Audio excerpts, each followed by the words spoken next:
Hi, I'm Tommaso from easyreporting.io. Today we're going to see together how to install Google Tag Manager inside WordPress. Are you ready to get started? Alright, now we're ready to install our Google Tag Manager account into our WordPress website.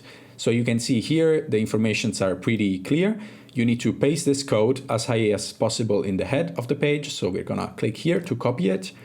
We're going to our WordPress website. There are different ways of doing this. One way is to modify directly your theme files, but this is really not suggested.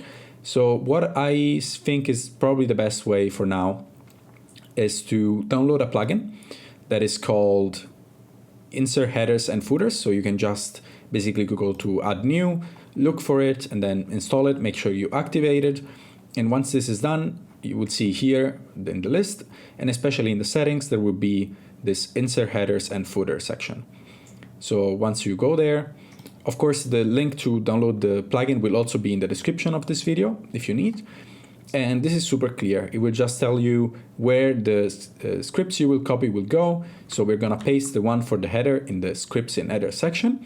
Then we're going back, copying the body tag and paste the body tag in the body section. So then we will save, and settings were saved. We can go inside the website that we are checking now, and by using a tool like Wapalizer, we will see that once we load it again,